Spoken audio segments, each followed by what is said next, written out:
we are going to see the second next video, the continuation of that one, the introduction part, and the Seru, the figure one there during the 19th century, nationalism emerged as a force in which brought about the sweeping changes in the political and mental world of Europe. Means the feeling of this nation state that is coming into the different parts of the European continent, and they are thinking like that the need of the political change in European continent, and they are ready to they prepare themselves for the transition.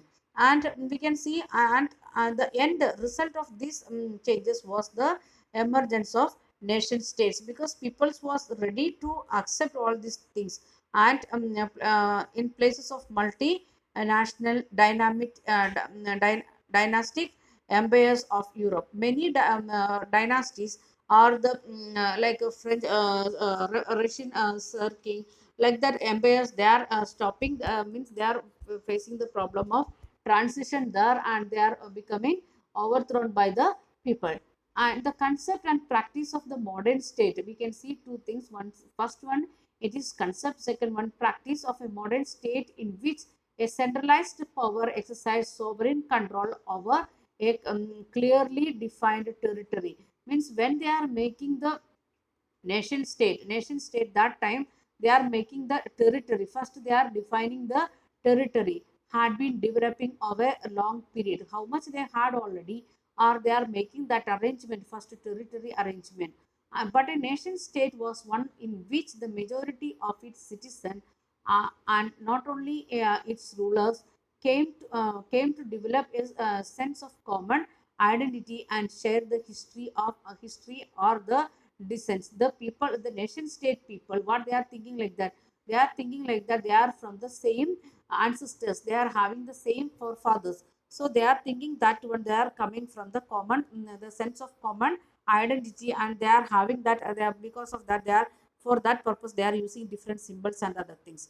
And this commonness did not exist from the time immemorial. Means from starting itself it was not there. For that purpose what they are doing, it was for through the struggles they developed that feeling of commonness through the struggle, through the actions of the leaders they made different activities for that. And the common people also participated in that activities. By that we can see they are developing the commonness feeling among themselves.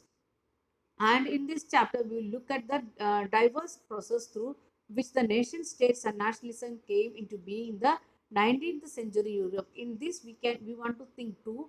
One is diverse process, through which process it may be using military or making the alliance with some other part, like the different way, and they are making the through that nations they are developing the feeling of nation states and nationalism among people, and becoming they are becoming the nation states. And at the same time we can see here source A, Ernest Reman, and what is a nation for him, that is explained here in the textbook. Like these questions may ask, like this will give in the question paper, and they will ask from where it is, this paragraph from where we taken, like the questions may ask in board exam also.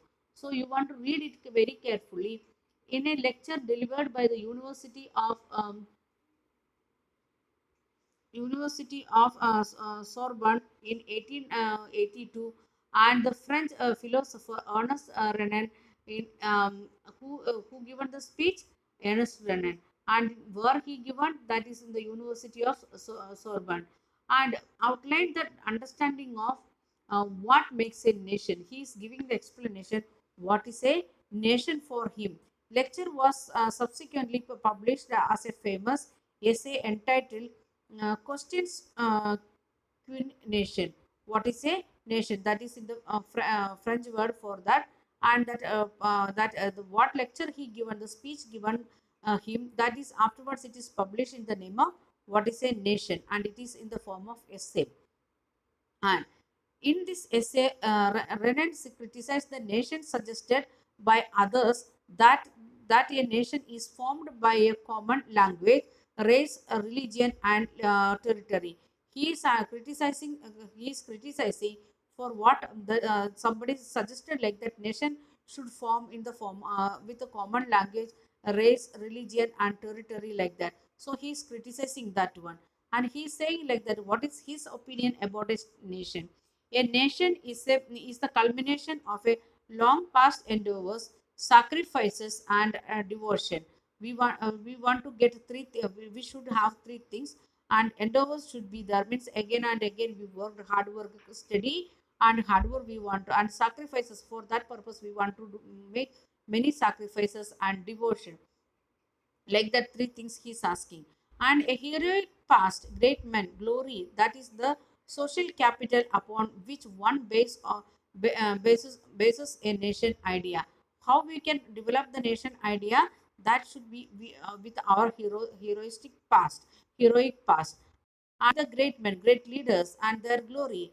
And with that, that should be the social capital to make a nation state, or the to develop the idea of nation. To have a common glories in the past, to have common will in the present, to have performed great deeds together, to wish to perform still more. These are the essential conditions, being a people. Means the people, if they are thinking like that, people of the nation, they are the people of the nation, then they should have the glories in the past, many glories, not only one series of glories, and the common will to in the present. They are ready to work together even in present, and performed to have to perform great deeds together. They should work together before, and now also they want to do that one, and to wish to perform still more. Again, today we done one step, tomorrow we want to do second step, third step, like that. They should have that feeling. These are the essential conditions of being a people or a nation. A nation is therefore a large scale solidarity.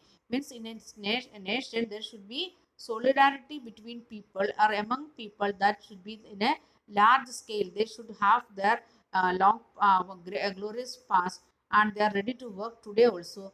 Tomorrow also they are ready to do more and more things. That feeling should be there. Its existence is daily publicity, and a province is its inhabitants. If anyone has a right to be consulted, it is the inhabitant, the people, those who are ruling. They should have they should the people, those who are living in that area, they should be inhabited there, and the nation never have any real interest in annexing. The nation should not think about making the getting power again and again, means developing the area, extending their area. They should not think, or holding on to the country against its will. If the people, they are not ready to support that particular country, they should not hold them, means purposely or compulsory. And the existence of the nations is a good thing and necessary even. It is a necessity. The feeling a nation, developing nation, that is good thing as well as it is a necessity, and their existence is a guarantee of liberty. If we are developing nation, we should give the guarantee of liberty. We should be lost if the world had only one law and only one master. In the world there should be only one law and one master. That is the thinking of Renan. And if you are thinking like this, we can see the in India also we can see this the feeling of nationalism. We are having different languages, different races, different religion, territory also. And territory, that is another thing. But we are having the prescribed territory, and Renan is not against to that one. Only one thing he is saying like that, we should not make annex the territory again and again. And by this we are stopping today's class and read the lesson. Try to understand the lesson carefully. Thank you. Have a nice day.